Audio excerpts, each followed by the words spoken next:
Сәлем достар, бұл Қазақ Story Time, біз бастаймыз. Ақтүтектегі араша, борандағы бейтаныс. Бір бөлім, өлім осындағы түн және құтқарушының оянуы. Бір тарау, Ақзаматтың қаһары.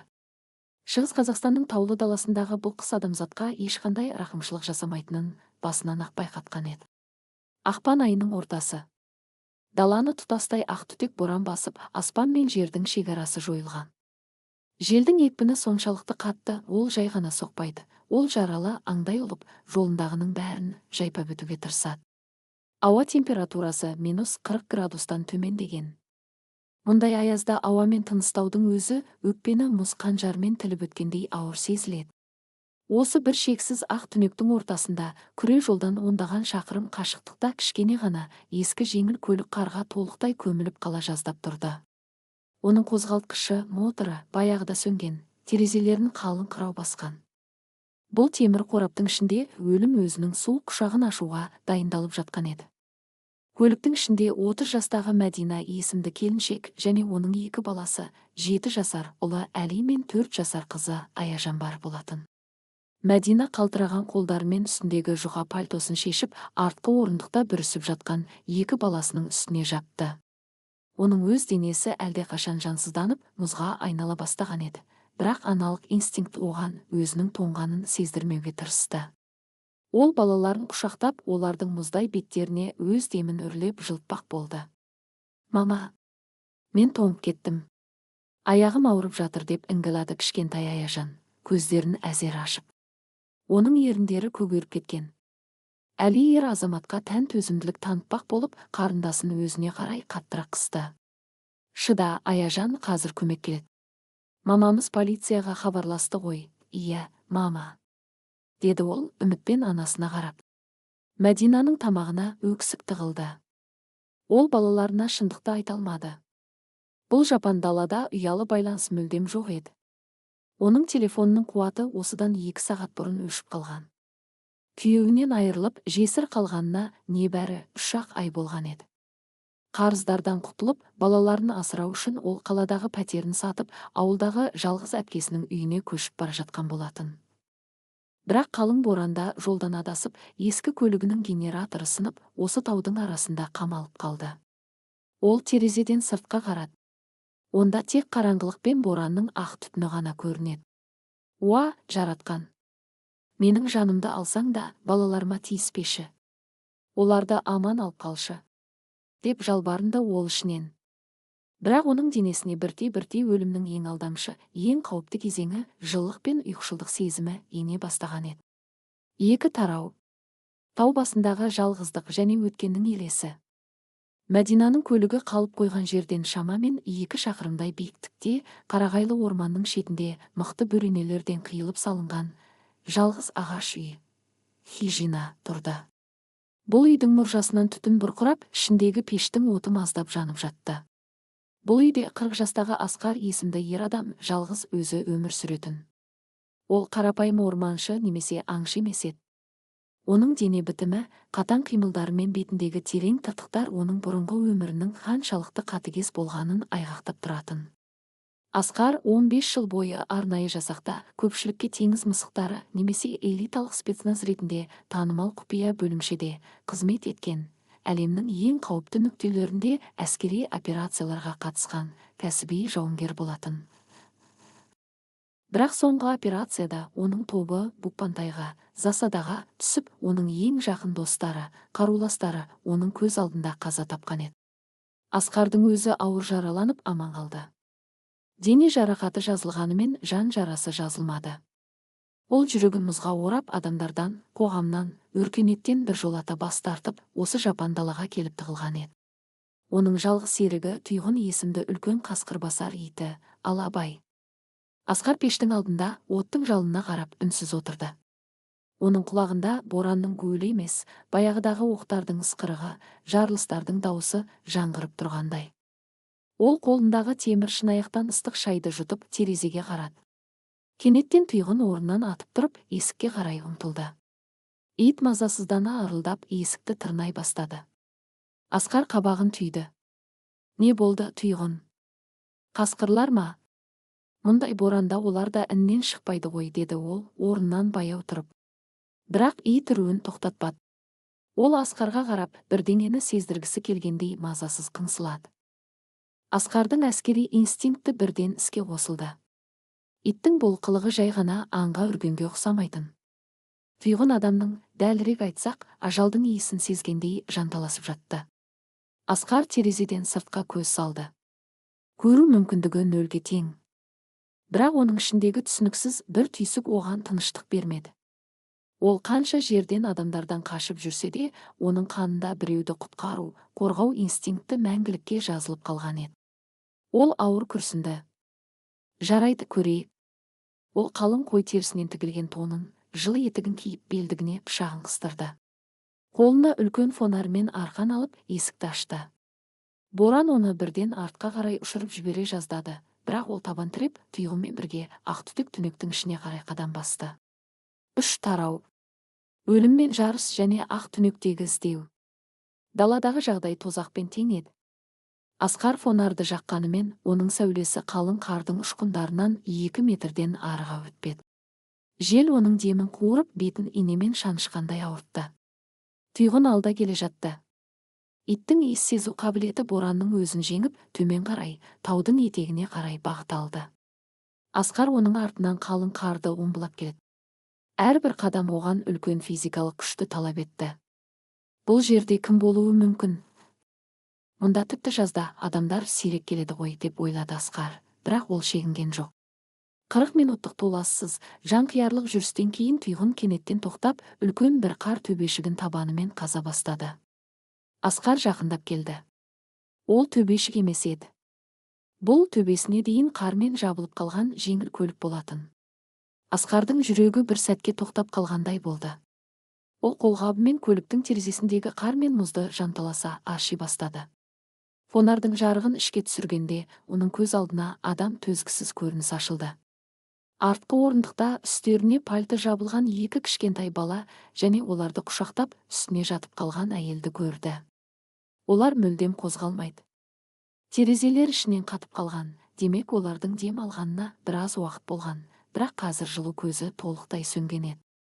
Асқар есіктің тұтқасын тартты, бірақ ол мұз болып қатып қалыпты. Уақыт жоқ еді. Ол шынтағына тонын орап алып, алдыңғы терезені бар күшімен бірнеше рет ұрып шағып сындырды. Ішке мұздай жел кіргенімен, оның қолы есіктің құлпына жетті.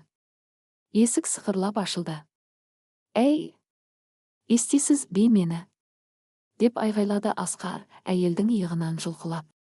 Мәдина қозғалған жоқ. Оның терісі мәрмәрдай аппақ, мұздай суық еді. Асқар саусағын оның мойнындағы тамырына қойды. Пульс өте әлсіз, минутына 20 рет соғып тұр. Ол клиникалық өлімнің алдындағы терең гипотермиялық үсік комаға түскен болатын. Асқар балаларға бұрылды. 7 жасар ұл бала әпкесін құшақтап иісінен танып жатыр. Олардың да пульстері әлсіз.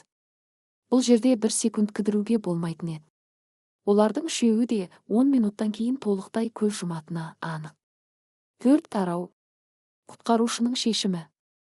Асқардың миы әскери режимге көшті.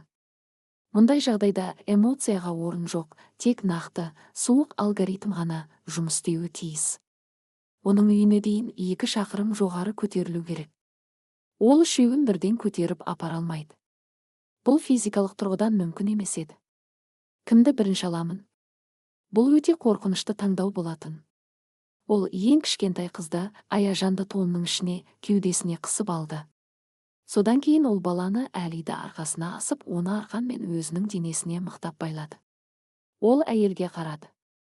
«Шыда, мен қайтып келемін», деп күбірледі ол, Мәдинаның үстіне өзінің сыртқы қалың тонын жауып тастап. Өзі тек жылы жемпірмен ғана қалды. -40 градуста тонсыз қалу Асқар үшін де өліммен ойнау еді. Ол 2 баланы арқалап, тұйғынның ізімен тауға қарай қайтадан ұмтылды. Бұл 2 шақырымдық жол Асқардың өміріндегі ең ұзақ, ең азапты жолдардың бірі болды. Арқасындағы 50 келілік жүк, тізеден асатын қар және демін қуырған аяз оның бұлшық еттерін жыртып жіберердей қинады. Бірақ ол жауынгер еді. Оның санасы тәнінің ауырсынуын бұғаттап тастаған. Үйге жеткен бойда ол балаларды пештің жанындағы қалың көрпелердің үстіне жатқызды. Олардың дымқыл киімдерін шешіп, денелерін құрғақ шүберекпен ақырын ысқылай бастады. Тұйғын, қастарында жат, жылыт оларды, деп бұйырды ол итке. Үлкен алабай балалардың қасына жатып, өзінің дене қызуымен оларды жылыта бастады. Асқар пешке отын тастап, бір секундта демалмай қайтадан далаға атылып шықты. Оның үстінде тек жемпір ғана. Ол Мәдинаның артынан жүгірді. Аяз оның бетін, қолдарын қарып жатыр. Жолдың жартысына жеткенде оның аяқтары кісенделіп қалғандай ауырлай бастады. Бірақ тістерін қайрап алға ұмтылды. Көлікке жеткенде ол Мәдинаның мүлдем қозғалмай қалғанын көрді. Ол әйелді тонымен қоса көтеріп алды. Әйелдің денесі қатқан ағаш сияқты сіресіп қалған еді. Өлме, тек өлмеші. Сенің балаларың тірі, оларға ана керек, деп айғайлады Асқар, оны арқалап тауға қарай қайта өрмелей бастады. Оның дауысы боранның гуіліне қосылып жаңғырып кетті. Ол үйге әзер жетті. Есікті табанымен теуіп ашып, ішке кірген бойда тізесі бүгіліп, Мәдинамен бірге еденге құлап түсті. Оның өз демі тарылып, өкпесі оттай жанып жатты. Ол өмірін бұлай қатерге тікпегелі көп болған еді. 5 тарау. Менімен жүр. Асқар еденнен тұрып, есікті мықтап жапты. Ол Мәдинаны пештің жанындағы төсекке жатқызды. Әйелдің мұздай суық киімдерін шешіп, қалың көрпелермен орады. Бірақ бұл жеткіліксіз еді. Терең үсік шалған адамды сырттан жылыту қауіпті, оны іштей, бірте-бірте жылыту қажет. Ол ыстық су дайындап, жылытқыштарды, грелкаларды әйелдің қолтығына, аяғының астына қойды. Балалардың жағдайы жақсара бастаған. Әли көзін ашып, жан-жағына қорқақтай қарады. Мама қайда? Деп жыламсырады ол. Анаң осында, батырым. Бәрі жақсы. Сендер қауіпсіз жердесіңдер, деді Асқар, оған ыстық, тәтті шай беріп. Бірақ Мәдина есін жияр емес. Оның пульсы өте әлсіз. Асқар оның қасында тізе бүгіп отырып, оның бозарған, бірақ өте әдемі бет әлпетіне қарады. Бұл әйелдің жүзінде қандай да бір шексіз мұң, өмірден таяқ жеген адамның қасіреті жазулы тұрғандай еді. Оның кірпіктеріндегі еріген мұз тамшылары көз жасы сияқты төмен сырғыды. Асқар оның мұздай қолдарын өз алақанына алып ысқылай бастады. Ол 15 жылдық әскери қызметінде талай өлімді, талай қанды көрген адам еді. Бірақ дәл қазір осы бейтаныс әйелдің жүрек қағысының тоқтап қалу қаупі оның ішіндегі баяғыда өлген, тас болып қатқан бір сезімді оятып жатқандай болды. Кенеттен Мәдинаның кеудесі сәл көтеріліп, ол ауыр күрсінді. Оның көздері баяу ашылды. Бастапқыда оның жанары бұлыңғыр, түсініксіз еді. Ол айналасындағы ағаш қабырғаларды, маздаған отты және өзінің үстіне төніп тұрған, жүзі қатаң, бетінде тыртығы бар үлкен еркекті көрді. Оның миы бұл жағдайды қорыта алмай, қорқыныш инстинкті іске қосылды. Ол бұл адамды ажалдың періштесі немесе әлде бір қарақшы деп ойлап, артқа қарай шегінбек болды, бірақ денесі бағынбады. Ол үрейлене ауа қармап демігіп кетті. Асқар оның қорқынышын бірден түсінді. Ол әйелдің иығынан жұмсақ, бірақ өте сенімді түрде ұстап, оның көзіне тіке қарады. Оның қара көздерінде ешқандай қауіп жоқ, тек терең қорғаныш пен мызғымас күш бар еді. Қорықпа, боран артта қалды. Балаларың аман, олар қасыңда ұйықтап жатыр, деді Асқар, оның дауысы төмен әрі сабырлы шығып. Мәдина оның сөздерін естіп, көзімен бұрыштағы көрпенің астында тұйғын итке сүйеніп ұйықтап жатқан Әли мен Аяжанды көрді. Оның кеудесінен үлкен, шарасыз өксік атылып шықты. Ол аман қалды. Оның балалары тірі. Ол қайтадан Асқарға қарады. Бұл еркектің кім екенін, оларды сол тозақтан қалай алып шыққанын ол түсіне алар емес еді. Ол өзінің көз жасын тоқтата алмай, қалтыраған қолын созып, Асқардың жеңінен ұстады. Бұл қимылда шексіз алғыс пен қорғансыздық бар болатын. Асқар оның қолын өз алақанымен жауып, оның көзіне қарап тұрып, ешқашан ешкімге айтпаған, өзінің де күтпеген сөзін айтты. Оның бұл сөзі жай ғана жұбату емес, бір-бірінің жарасын емдеуге жасалған алғашқы қадам, тағдырлардың тоғысуы еді. Менімен жүр. Қайғыңды осы боранға таста да жарыққа шық. Енді сендерді ешкім ренжітпейді, деді бұрынғы теңіз мысығы, өмірінде алғаш рет біреуге өз қамалының есігін айқара ашып. Ақтүтектегі араша. Борандағы бит. 2 бөлім. Ағаш үйдегі жылу және жаралы жандардың сыры. 6 тарау. Ояну және ағаш үйдегі таң. Мәдина көзін ашқанда айналасындағы әлем мүлдем басқаша еді. Кешегі сүйектен өтетін аяз, боранның құлақ тұндыратын өлі, қараңғылық пен үмітсіздік артта қалған. Оның бетіне пештен шыққан жұмсақ, жағымды жылу ұрып тұрды. Ауада қарағай ағашының шайыры, смоласы мен қайнатылған шөп шайдың хош иісі аңқиды. Ол ауыр басын жастықтан сәл көтеріп жан-жағына қарады. Бұл кішкене, бірақ өте жинақы, таза ағаш үй, сұрып ет. Қабырғаларда ешқандай артық зат жоқ, тек бұрышта мылтық ілулі тұр, ал сөрелерде қаз қатар тізілген консерві қалдырғандар мен кітаптар көрінеді. Бәрі әскери тәртіппен, мінсіз геометриямен орналасқан. Кенеттен оның жүрегі қатты соғып кетті. Балалар! Мәдина орнынан атып тұрмақ болды, бірақ бүкіл денесі таяқ жегендей қақсап ауырып, буындары сырқырап кетті. Бұл терең суден кейінгі қан айналымының қалпына келу процесінің азабы еді. Ол ауырсына ыңырсып қайтадан жастыққа құлады. Қозғалмаңыз, сіздің денеңіз әлі толық жылынған жоқ, деген сабырлы, бірақ бұйрықты дауыс естілді. Мәдина бұрылып қарады. Бөлменің ортасындағы үлкен ағаш үстелдің басында кешегі бейтаныс еркек отыр екен. Ол қолындағы өткір пышақпен ағаштан бірдеңе жонып отыр. Үстінде қарапайым жүн жемпір, ал дене бітімінің ірілігі сонша, бұл кішкене үй оған тар сияқты көрінетін. Күндізгі жарықта Мәдина оның бет әлпетін анық көрді. Оның сол жақ шекесінен басталып, жағына дейін созылған терең тыртық бар екен. Көздері қап-қара, тұңғиық әрі өте шаршаңқы көрінгенімен, оларда адамды еріксіз бағындыратын бір құдірет бар еді. Балаларым, олар қайда? Деп сұрады Мәдина, дауысы дірілдеп. Асқар пышағын үстелге қойып, бұрышқа қарай иегімен нұсқады. Мәдина сол жаққа қарағанда, оның көзіне жас толып, тамағына өксік тығылды. Қалың аю терісінің үстінде Әли мен Аяжан тәтті ұйқыда жатыр еді. Олардың жанында, дәл қастарында, денесі бұзаудай болатын үлкен алабай ит, тұйғын 2 балаға қорған болып, оларды өз денесімен жылтып жатты. Ит ояу еді, ол Мәдинаға қарап, құйрығын ақырын ғана еденге ұрды. Олардың жағдайы жақсы. Мен оларға түнде ыстық сорпа бердім. Олар сізден гөрі тезірек қалпына келді. Балалардың өміршеңдігі мықты болады, деді Асқар, орнынан тұрып. Мәдина қос қолымен бетін басып толассыз жылай бастады. Бұл қуаныштың, шексіз жеңілдіктің және тәубенің көз жасы. Ол кеше ғана сол мұздай көліктің ішінде балаларының өлімін күтіп отырған болатын. Ал қазір олар тірі, жылы жерде, қауіпсіздікке жатыр. Ол басын көтеріп Асқарға қарады. Мен сізге қалай алғыс айтарымды да білмеймін. Сіз бізге өмір сыйладыңыз. Сіз болмасаңыз, біз қазір сол қардың астында мәңгілікке қалар едік. Сіздің атыңыз кім?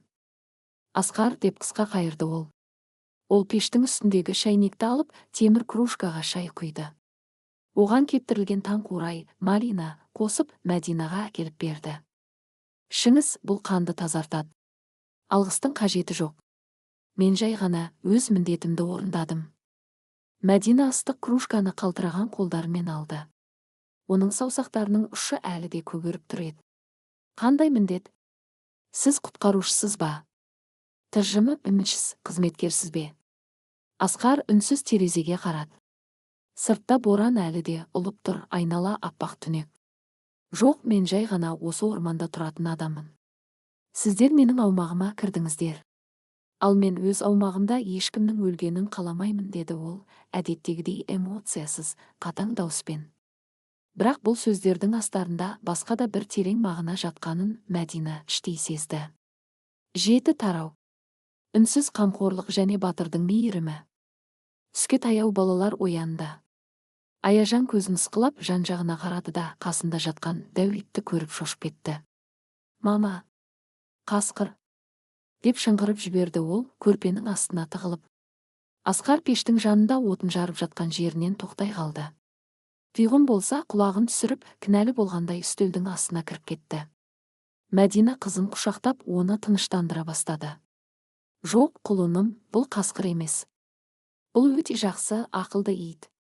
Ол сені түнде жылтып шықты ғой. Оның аты. Мәдина Асқарға қарады. Тұйғын, деді Асқар, ол балтасын қойып, балаларға қарай жақындады. Оның үлкен қарулы денесінен балалар алғашында қаймық қалды. Әли қарындасын қорғамақ болып алға шықты. Асқар бұған сәл жымиды. Бұл күлкі оның қатаң жүзін бірден жұмсартып, оған ерекше бір жылулық сыйлаған еді. Жарайсың, батыр. Қарындасыңды қорғау еркектің басты міндеті. Бірақ мұнда сендерге ешкім тиіспейді. Тұйғын, бері кел. Үлкен алабай ақырын басып Асқардың қасына келді. Асқар иттің басынан сипап Әлиге қарады. Қолыңды соз. Ол балаларды жақсы көреді. Әли қорқа-қорқа қолын созып, иттің тұмсығына тигізді. Тұйғын оның қолын жалап, құйрығын бұлғаңдатты. Аяжан да көрпеден басын шығарып, иттің үлкен құлағын ұстап көрді. Үйдің ішінде балалардың сыңғырлаған күлкісі естілді. Бұл дыбыс Асқар үшін өте таңсық еді. Оның бұл жалғыздық қамалында осыншама жыл бойы тек желдің гуілі мен қасқырлардың ұлыған дауысы ғана естілетін. Баланың күлкісі оның құлағына ең әдемі, ең ұмытылып кеткен симфония сияқты естілді. Ол бұрылып кетіп тамақ дайындауға кірісті. Оның қимылдары өте нақты, әрбір әрекеті артық қозғалыссыз, мінсіз есептелгендей еді. Үлкен қару ұстауға дағдыланған тыртық қолдары картопты ашып, пештің үстіне қазан қойғанда, Мәдина оған үнсіз, сүйсіне қарап жатты. Оның бұрынғы күйеуі ешқашан ас үйге кірмейтін, тамақ жасауды тек әйелдің міндеті деп санайтын адам еді. Ал мына алып жауынгердің балалар үшін сорпа қайнатып, үстел дайындап жүргені Мәдинаның жүрегінде түсініксіз бір жылулық оятты. Тамақ дайын болғанда бәрі үстел басына жиналды. Буы бұрқыраған ыстық ет сорпасымен кепкен нан, сухари балаларға әлемдегі ең дәмді ас сияқты көрінді. Олар қасықтарын сартылдатып тамақты құмарта жеп жатты. Аяжан сорпасын ішіп болып Асқарға үлкен, мөлдір көздерімен қарады. Ағай, сіздің бетіңізге не болған? Оны аю тырнап алды ма? Деп сұрап салды балалық аңғалдықпен. Мәдина шошып кетіп. Аяжан, олай сұрауға болмайды. Кешіріңіз, Асқар, бала ғой деп қызын тыйды. Бірақ Асқар ашуланған жоқ. Ол қызға қарап қолын бетіндегі тыртыққа апарды. Жоқ, кішкентай ханшайым. Бұл аю емес. Бұл менің өткен өмірімнің маған қалдырған ескерткіші. Мен қателік жасамау үшін осылай белгі соғып кеткен, деді ол. Оның сөзінің астарында терең философия жатқанын тек Мәдина ғана түсінген еді. Осы бір кішкене ғана ас үстіндегі әңгіме олардың арасындағы көрінбейтін қорғаныс дуалдарын сәл де болса аласартқандай болды. 8 тарау. Жаралы жандардың сыры. Кеш батты. Даладағы боран басылар емес. Асқардың айтуы бойынша, мұндай ақтүтек кем дегенде тағы 2-3 күнге созылуы мүмкін. Жолдар толықтай жабық, көлік туралы ұмытуға тура келеді. Олар осы ағаш үйде уақытша қамалып қалған еді. Балалар тоқ қарындарымен пештің жылуына мас болып, қайтадан тәтті ұйқыға кетті. Үйдің ішінде тек отының сытырлаған дыбысымен сырттағы желдің уілі ғана қалды. Мәдина мен Асқар пештің алдында бір-біріне қарама-қарсы отыр. Мәдинаның қолында ыстық шай толы кружка. Ол оттың жалына қарап ұзақ үнсіз отырды да ақыры сөз бастады. Сіз менен бұл тозаққа қалай түстің деп сұрамадыңыз, деді Мәдина, көзін оттан алмастан.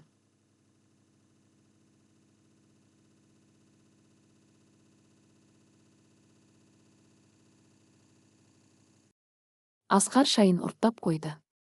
Мен адамдардың өткенін қазбалағанды ұнатпаймын. Егер айтқысы келсе, адам өз айтады. Егер айтпаса, оған дайын емес деген сөз, деді ол сабырлы үнмен. Мәдина ауыр күрсінді. Оның кеудесіне тас болып байланған шері, ешкімге айталмай жүрген қайғысы сыртқа шыққысы келгендей тамағын буды. Мен бұл жаққа өз еркіммен келген жоқпын, Асқар, мен қашып келе жаттым. Асқар оған назарын аударды. Кімнен? Өмірден. Адамдардан. Мәдинаның көзіне жас үйірілді. Осыдан 3 ай бұрын менің күйеуім қайтыс болды. Жүрек талмасынан, инфаркт, жұмыс орнында. Біз бақытты отбасы едік. Оның жақсы жұмысы бар болатын, біз үлкен пәтерде тұрдық. Бірақ ол өлгеннен кейін бәрі өзгерді. Мәдина шайын үстелге қойып, қолдарын бір-біріне уқалай бастады. Оның бизнесінде үлкен проблемалар бар екенін мен білген жоқпын. Ол менен бәрін жасырған екен. Ол банктерден ғана емес, қауіпті адамдардан да өте көп қарыз алыпты. Ол қайтыс болған соң бір апта өтпей жатып, сол адамдар үйге келді. Олар мені қорқытты. Балаларымды тартып аламыз деп қоқан-лоққы көрсетті. Менің күйеуімнің достары, туыстары бәрі менен теріс айналды. Ешкім көмектескісі келмеді. Олар бізді танымайтындай кейіп танытты. Оның дауысы үзіліп, жасы бетін жуып кетті. Мен пәтерді, машинаны, барлық алтындарымды сатып, олардың қарызын жаптым. Қолымда тек мына ескі көлікпен аздаған ақша ғана қалды. Қалада тұруға мүмкіндігім болмады. Сондықтан ауылдағы әпкеме бара жатқанмын. Бірақ жолда адасып кеттім. Кеше түнде сол көліктің ішінде балаларым тоңып жатқанда мен өзімді жек көрдім. Мен оларды қорғай алмаған дәрменсіз, бейшара анамын. Бәлкім, біздің сол жерде өліп кеткеніміз дұрыс болар ма еді? Деп ол екі қолымен бетін басып еңіреп жылады. Бұл сатқындықтан, жалғыздықтан және шексіз үрейден әбден қажыған әйелдің соңғы жанайқайы еді. Ол барлық күшін сарп етіп ақыры сынып түскен болатын. Асқар үнсіз отырды. Оның жағындағы бұлшықеттері ойнап кетті. Ол адамдардың қатыгездігін жақсы білетін, бірақ екі баласы бар, жесір әйелді осындай күйге жеткізген қоғамның сұрқиялығы оның ішіндегі жауынгерлік ашуды оятты. Ол орнынан тұрып, Мәдинаның қасына келді. Ол оның иығынан жұмсақ ұстап, «Өлім ешқашан шешім емес, Мәдина», деді ол, даусы өте терең әрі қатаң шығып. «Сен бейшара емессің. Сен ең батыр анасың. Сен балаларың үшін бәрінен бас тарттың, оларды қорғап қалу үшін өзіңнің жаныңды пида еттің. Кеше түнде сен өзіңнің соңғы киіміңді балаларыңа жауып, үстіне жатып алдың ғой. Бұл әлсіздік емес. Бұл нағыз күш. Ал сені тастап кеткен адамдар, олар жай ғана қоқыс. Олар үшін көз жасыңды төгудің қажеті жоқ». Мәдина басын көтеріп Асқардың көзіне қарады. Оның сөздері қамшы сияқты тигенімен, дәл осы сөздер оның ішіндегі сынған рухын қайта тірілткендей болды. Бұл еркек оған жалған жұбату айтқан жоқ, ол оған шындықты, оның өз күшін көрсетті. 9 тарау. Тыртықтар сөйлегенде. Мәдина көз жасын сүртіп сәл сабырға келді. Ол Асқарға қарап, оның да көздерінде үлкен мұң жатқанын байқады. Бұл үй, бұл жалғыздық, жайдан жай таңдалған өмір емес екені анық еді. «Ал сіз ше, Асқар?» деп сұрады ол, даусын бәсеңдетіп. «Сіз сияқты мықты, батыр адам бұл жапан далада не істеп жүр? Сіз неден қаштыңыз?» Асқар қайтадан өз орнына барып отырды. Ол оттың жалынына ұзақ қарап қалды. Бұл сұраққа ол соңғы 5 жыл бойы ешкімге жауап бермеген еді. Оның ішіндегі қорғаныс қамалы өте биік болатын. Бірақ мына әйелдің шынайылығы, оның ашық жарасы Асқардың да ішкі қақпасын сәл ашқандай болды. «Мен қашқан жоқпын, Мәдина, мен жай ғана өзімді жерлеп тастадым», деп бастады ол, дауысы бұрынғыдан да төмендеп. «Мен 15 жыл бойы арнайы жасақта қызмет еттім. Менің өмірім тек бұйрықтар, қару, соғыс және менің бауырларым еді. Менің отбасым сол жігіттер болатын. Біз бірге талай тозақтан өттік». Ол қолындағы бос кружканы қатты қысып ұстады, оның саусақтарының сүйектері ағарып кетті. 5 жыл бұрын біз бір операцияға бардық. Барлау мәліметтері қате болып шықты. Бізді күтіп отырған екен. Букпантай засада. Менің тобым, менің ең жақын 5 бауырым сол жерде қалды. Олар менің көз алдымда өлді. Мен олардың ешқайсысын құтқара алмадым. Мен тек бұйрық бердім, ал олар орындады да ажал құшты. Мен ауыр жараланып госпитальде ояндым. Тәнім аман қалды, бірақ жаным сол жігіттермен бірге сол шатқалда қалып қойды. Асқардың демі ауырлап, бетіндегі тыртығы қызарып кетті. Мен оралғаннан кейін қоғамға бейімделе алмадым. Адамдардың ұсақ проблемалары, олардың жалған күлкілері, өтіріктері мені тұншықтыратын болды. Мен өз кінәмді көтере алмадым. Менің қасымда болғандардың бәрі өледі деген қорқыныш пайда болды. Сондықтан мен осы тауға кетіп қалдым. Мұнда тек табиғат пен тұйғын ғана бар. Табиғат қаткез болса да, ол ешқашан алдамайды. Мен адамдардан осылайша біржолата бас тарттым. Кешегі түнге дейін. Мәдина оның сөздерін тыңдап, жүрегі қарс айырылды. Бұл екі түрлі әлемнің, екі түрлі соғыстың құрбандары еді. Біреуі қарулы қақтығыста бауырларынан айырылған жауынгер, екіншісі қоғамның, адамдардың қатыгездігінен таяқ жеп, балаларын аман алып қалу үшін. Ер адамдардың соғысы қарумен, ал біздікі өмірмен болады екен ғой, деді Мәдина ақырын ғана. Бірақ біз екеумізде тірі қалдық. Асқар, сіз өзіңізді кінәлауды доғаруыңыз керек. Сіз кеше түнде бізді құтқарғанда, сіз тек бізді ғана емес, өзіңіздің де ішіңіздегі сол кінә сезімін жеңгеніңізді білмейсіз бе? Сіз өмір сыйладыңыз. Бұл дегеніміз, сіздің жаныңыз өлген жоқ деген сөз. Бұл сөздер Асқардың санасына найзағайдай жарқ етіп тиді. Ол 6 жыл бойы тек өлімді, қайғыны ғана ойлап келген еді. Ал мына әйел оған оның ішінде әлі де өмір бар екенін, жарық бар екенін көрсетіп тұрды. Олар бір-бірінің жарасына тұз емес, ем болып жатқандай еді. 10 тарау. Боранның құрсауындағы жылу. Түн ортасы ауды. Сырттағы боран үйдің шатырын жұлып әкетердей ысқырып, терезелерді қармен сабап жатты. Бірақ үйдің ішінде бұрын соңды болмаған тыныштық. Ерекше бір жылулық орнаған болатын. Бұл жай ғана пештің жылуы емес, бұл екі адамның арасындағы үзілген сенімнің қайта жалғануы еді. Мәдина орнынан тұрып балалардың үстін жапты. Асқар оның қимылдарын үнсіз бақылап отырды. Оның көз алдында бұл әйел кешегі қатқан мұз емес, нағыз өмірдің, нәзіктік пен күштің символына айналғандай еді. Мәдина қайтып келіп, өз орнына отыра бергенде, оның аяғы сәл тайып кетті. Оның әлсіреген денесі тепе-теңдікті сақтай алмай, еденге құлап бара жатты. Асқардың реакциясы найзағайдай шапшаң болды. Ол бір секундтың ішінде орнынан атып тұрып, Мәдинаны белінен шап беріп ұстап үлгерді. Мәдинаның денесі Асқардың кең кеудесіне тарс етіп соғылды. Екеуі де сол күйі қатып қалды. Мәдинаның беті Асқардың кеудесіне тиіп тұрды. Ол еркектің жүрегінің дүрсілін, оның денесінің ыстығын анық сезінді. Асқардың үлкен, қарулы қолдары Мәдинаның нәзік белін қысып тұр еді. Олардың арасында небәрі миллиметрлік қашықтық қалды. Бұл физикалық жақындық екеуінің де ішіндегі баяғыда ұмытылып кеткен, мұз болып қатқан сезімдерді тірілткендей болды. Асқар әйелдің шашынан шығатын нәзік иісті сезініп, оны өзіне қаттырақ қысқысы келді. Ішіндегі жауынгерлік тәртіп оны тоқтатып тұрды. Мәдина баяу басын көтеріп Асқардың көзіне қарады. Бұл көзқараста қорқыныш жоқ еді, мұнда тек сенім мен әйелдік нәзіктік бар болатын. Рахмет, деп сыбырлады ол демі үзіліп. Асқар оны ақырын ғана тік тұрғызды, бірақ қолын бірден жібере қоймады. Абайлаңыз. Сіз әлі толық қатайған жоқсыз, деді ол, дауысы сәл қарлығып шығып. Олар бір-бірінен көздерін алмастан бірнеше секунд үнсіз тұрды. Сырттағы боранның қатыгездігі мен іштегі мына екі адамның арасындағы нәзік байланыс бір-біріне керемет контраст, қарама-қайшылық жасап тұрған еді. Бұл үй, бұл тау басындағы қамал енді тек жалғыздықтың мекені емес, тағдырдың қалауымен тоғысқан, екі жаралы жанның бір-бірін тауып, жаңа өмір бастайтын қасиетті бесігіне айналып келе жатқанын олар әлі толық түсінбеген еді.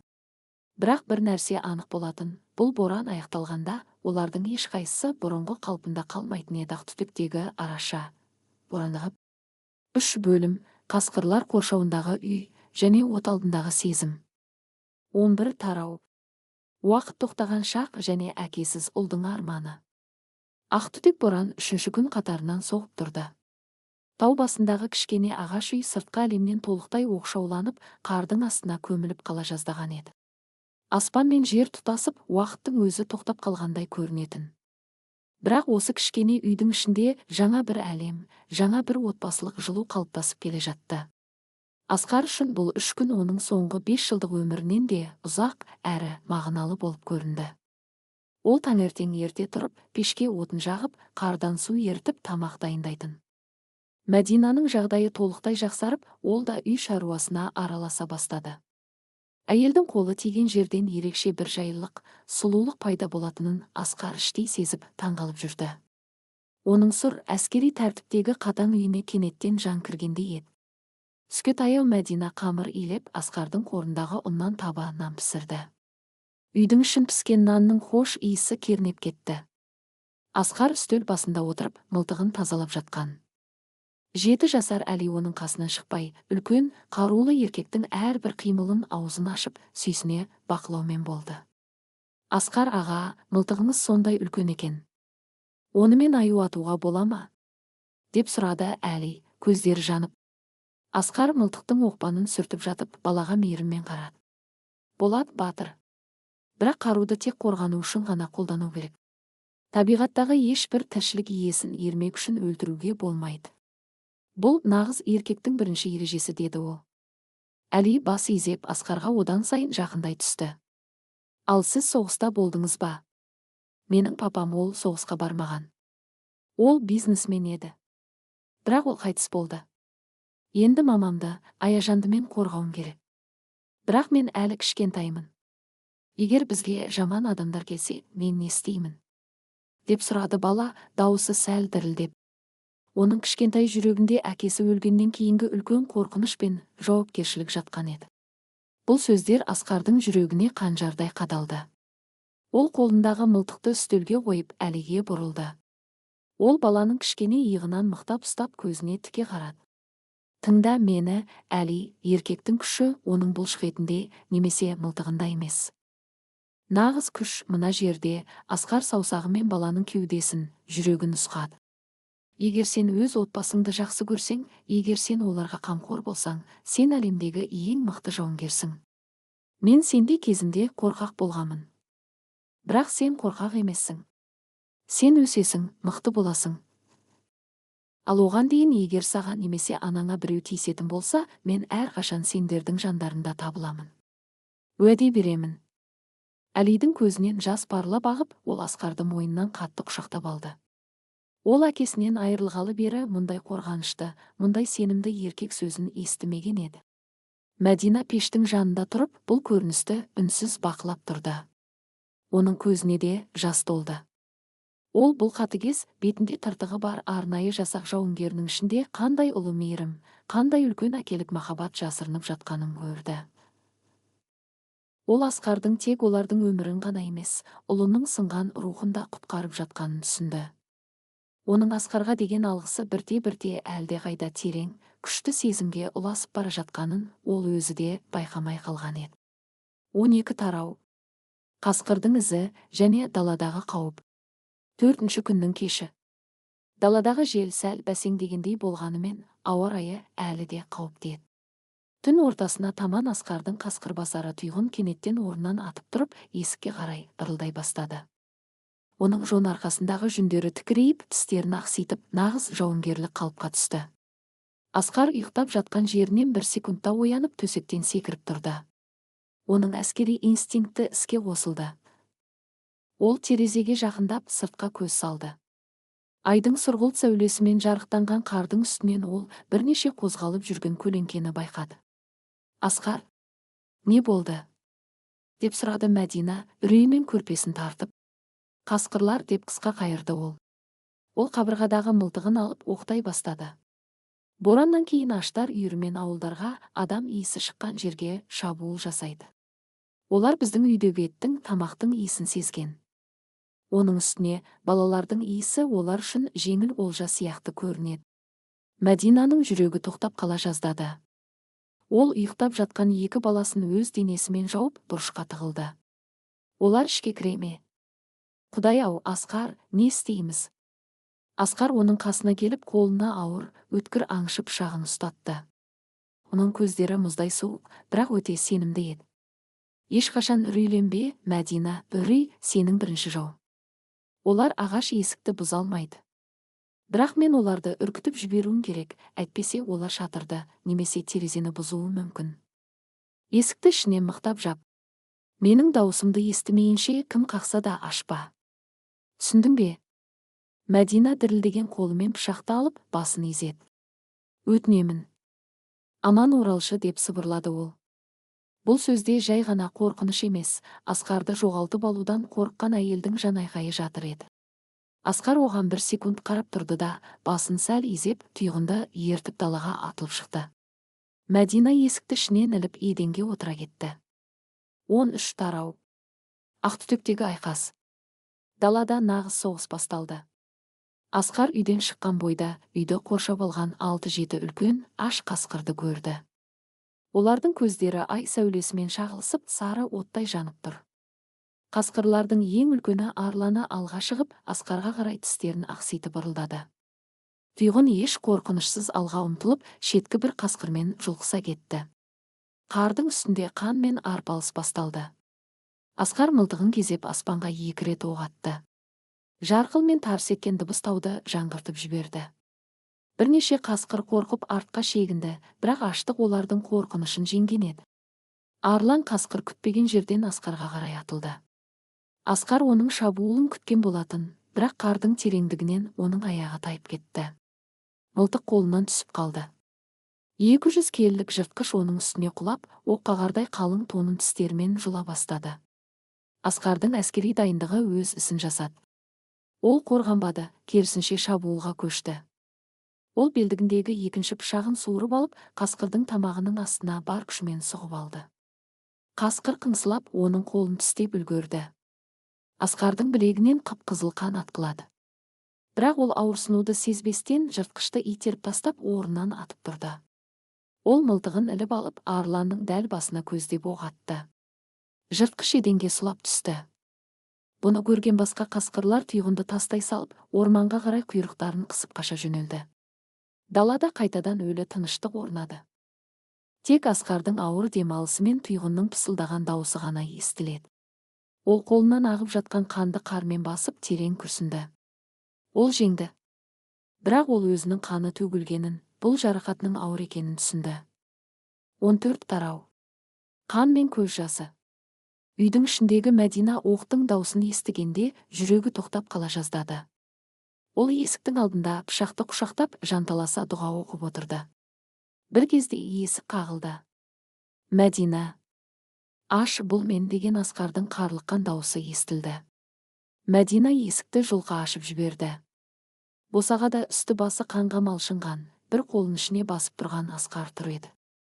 Тұйғында жаралы, бірақ аман. Асқар. Құдай-ау. Сіз қансырап тұрсыз ғой, деп шыңғырып жіберді Мәдина. Ол пышақты лақтыра салып, Асқарды сүйемелдеп үйге кіргізді. Асқар креслоға ауыр деммен құлап түсті. Оның жүзі қуарып кеткен еді. Бәрі жақсы. Менің тонымды шеш. Жарақат терең, бірақ тамырға тимеген, деді ол әлсіреп.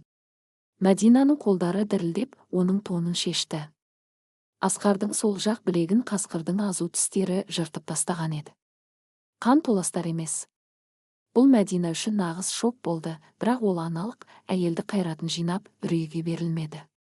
Ол тез арада отқа су қойып, таза шүберектерді жыртты. Асқардың қобдишасынан, аптечкасынан йод, спирт және таңғыш бинттерді алды. Аздап ауырады. Шыдаңыз, деді ол, Асқардың жарасын спиртпен жуып жатып. Асқар тісін қайрап, бір дыбыс та шығармады. Ол тек Мәдинаның бетіне қарап отырды. Әйелдің жанарындағы шынайы қорқыныш, оның қолдарының өте жұмсақ, нәзік қозғалыстары оның жарақатынан да қатты әсер еткендей болды. Мәдинаның жасқа толған көздері Асқардың жүрегіндегі 6 жылдық мұзды түп тамырымен ерітіп жіберді. Бұл әйел оған жай ғана аяушылықпен қарап тұрған жоқ, ол оны өз жанындай жақсы көре бастағанын, оны жоғалтып алудан өлідей қорыққан. Жараны таңып болған соң, Мәдина қанға боялған шүберектерді шетке қойып, Асқардың алдына тізе бүкті. Ол үнсіз жылап, 2 қолымен бетін басты. Мен сізді өліп қалдыма деп ойладым. Мен бұған шыдай алмас едім. Бізді құтқарамын деп, сіз өзіңізді құрбан ете жаздадыңыз, деп өксіді ол. Асқар өзінің сау оң қолымен оның басынан ақырын сипады. Содан кейін оның иегінен ұстап, басын жоғары көтерді. Олардың көздері түйісті. Мен саған уәде бердім ғой, Мәдина, мен сені де, балаларды да ешкімге бермеймін. Тіпті ажалдың өзіне де, деді ол, дауысы өте жұмсақ, тіпті дірілдеп шығып. Бұл қатал жауынгер өмірінде алғаш рет өз сезімін ашық көрсетіп тұрған еді. Ол Мәдинаның бетіндегі көз жасын саусағымен сүртіп, оған баяу еңкейді. Мәдина оның кеудесіне басын сүйіп көзін жұмды. Олардың арасындағы бұл үнсіз құшақ мың сөзден де артық еді. Олардың жаралы жүректері бір ырғақпен соғып, екі түрлі әлемнен келген адамдар осы қараңғы, боранды түнде бір-бірінен өздерінің нағыз баспанасын тапқандай болды. 15 тарау. Жылы мылтық және от алдындағы сезім. Түннің ортасы. Боранның дауысы саябырсығандай. Балалар терең ұйқыда. Тұйғында жарақатын жалап, пештің қасында қорсылдап жатыр. Асқардың жарақаты ауырып жатса да, ол Мәдинаны өз құшағынан босатқысы келмеді. Олар еденде, аю терісінің үстінде, маздап жанған пештің алдында қатар отырды. Мәдинаның басы оның иығында, ал Асқар оны сау қолымен қатты, бірақ өте нәзік құшақтап отыр. Бұл көрініс олардың өмірлеріндегі ең үлкен қарама-қайшылық еді. Даладағы өлім, қан, қасқырлар және іштегі шексіз тыныштық пен махаббат. Білесің бе, Мәдина? Деп бастады Асқар, оның шашының иісін ішіне тартып. Мен осы тауға келгенде өзімді тірідей жерледім деп ойладым. Менің жүрегімде тек өшпенділік пен өкініш қана қалған еді. Мен адамдардан қаштым, махаббаттан қаштым. Бірақ сенің көлігіңді қар астынан қазып алған күні, мен сенің мұздай денеңді көтергенде мен өзімнің де мұзым еріп жатқанын сездім. Сен маған қайтадан өмір сүруге себеп бердің. Мәдина басын көтеріп оның көзіне қарады. Оның жанарында оттың жалыны шағылысып өте сұлу көрінді. Менің де өмірім тозаққа айналған еді. Асқар, мен ешқашан ешкімге сенбеймін, ешкімге сүйенбеймін деп серт берген едім. Бірақ сіз менің барлық қорғанысымды бұздыңыз. Мен сіздің қасыңызда өзімді әлемдегі ең қауіпсіз әйелдей сезінемін. Мен сізді тапқаныма осы боранда адасып кеткеніме мыңда бір шүкір айтамын. Деді ол күлімсіреп. Асқар оған баяу жақындап, оның ерінен нәзік, бірақ өте терең сезіммен сүйді. Бұл сүйісте ешқандай құмарлық емес, екі жаралы жанның бір-бірін емдеуі, өткеннің барлық қасіретін жуып шаюы жатыр еді. Олардың демдері араласып, жүректері бір-біріне мәңгілікке байланғандай болды. Осы түннен бастап олар үшін боран да, өткен өмірдің қасіреті де, болашақтың белгісіздігі де қорқынышты болмай қалды. Өйткені олар жалғыздықты біржолата жеңген еді. Ақтүтектегі араша, борандағы бет. 4 бөлім, тікұшақ дауысы және өткеннің елестері. 16 тарау.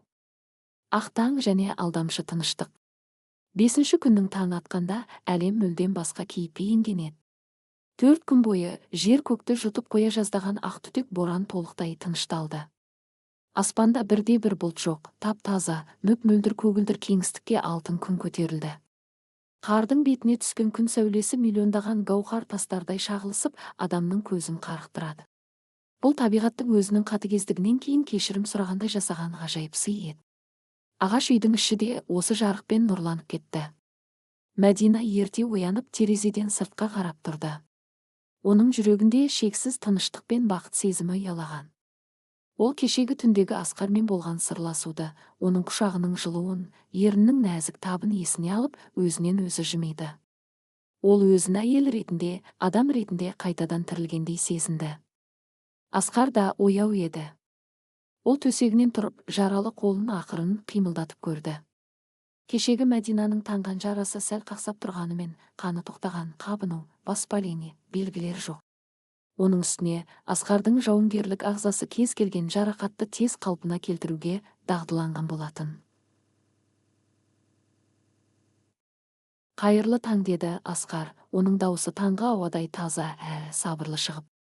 Мәдина бұрылып оған қарады. Оның көздеріндегі мейірімді жасыру мүмкін емес еді. Қайырлы таң, менің құтқарушым. Жарақатыңыз қалай? Ауырсынып тұрған жоқ па? Деп сұрады ол Асқарға жақындап. Сенің қолың тиген жара көп ұзамай жазылады. Бәрі жақсы. Асқар оның шашынан сипап, маңдайынан сүйді. Бұл әрекет олардың арасындағы қарым-қатынастың ендігі жерде мүлдем басқа, өте жақын деңгейге өткенін дәлелдейтін еді. Балалар оянып даладағы жарқыраған күнді көргенде қуаныштан айғайлап жіберді. Мама! Асқар аға! Қараңыздаршы, күн шықты. Біз далаға шығып ойнаймыз ба? деп секірді Әли. Асқар күліп жіберді. Әрине, батыр. Бірақ қар өте қалың. Мен алдымен есіктің алдына ашып, сендерге жол ашып берейін. Тұйғын екеуін қамал соқсаңдар болады. Таңғы астан кейін олар далаға шықты. Асқар бір қолымен күрек ұстап, үйдің айналасындағы қарды тазарта бастады. Мәдина мен балалар қардан аққала жасап тұйғынмен ойнап жүрді. Бұл көрініс осы жапан далада, өркениеттен мыңдаған шақырым алыста орналасқан нағыз, мінсіз отбасылық идиллияға, тыныштыққа ұқсайтын. Асқар қар күреп тұрып, олардың күлкісіне, сүйсіне қарап тұрды. Ол өмірінде дәл осындай қарапайым, таза бақытты армандауға да қорқатын еді. Бірақ ол жауынгер ретінде бұл тыныштықтың алдамшы екенін, сыртқы әлемнің оларды бәрібір іздеп табатынын іштей сезіп тұрды. Оның үстіне Мәдинаның жоғалғаны туралы полицияға баяғыда хабар түскені анық болатын. 17 тарау. Тікұшақ дауысы және өркениеттің шабуылы. Түс ауа, аспаннан түсініксіз, ырғақты діріл естіле бастады. Бастапқыда бұл дыбыс алыстан ызыңдап естілсе, бірте-бірте күшейіп, таудың жаңғырығымен бірігіп кетті. Тұйғын үріп аспанға қарады. Балалар ойындарын тоқтатып, қолдарын көздеріне көлеңкелеп жоғарыға көз салды. Таудың ар жағынан үлкен қызыл ақ түсті құтқарушылардың Ми-8 тікұшағы, вертолеті көрінді. Ол қар басқан алқаптың үстімен баяу ұшып, тірі адамдарды іздеп жүргендей айнала шолып жүрді. Мәдинаның жүрегі қуаныштан жарыла жаздады. Ол қолдарын бұлғап айғайлай бастады. Осында. Біз осындамыз. Көмектесіңіздер. Тікұшақтағылар оларды бірден байқады. Үйдің қасындағы жалтыралан қайға, полянаға қарай бағыт алып, тікұшақ төмендей бастады. Қатты желден қар ұшқындап, айналаны боранға ұқсас құйын басты. Асқар балаларды қорғаштап, оларды үйдің қабырғасына қарай тартты. Оның жүзінде қуаныштан гөрі үлкен бір мазасыздық пен қатаңдық пайда болған еді. Ол өркениеттің өзі қашып құтылған қоғамның қайтадан оның есігін қағып тұрғанын сезінді. Бұл тікұшақ оның жалғыздығын бұзып қана қоймай,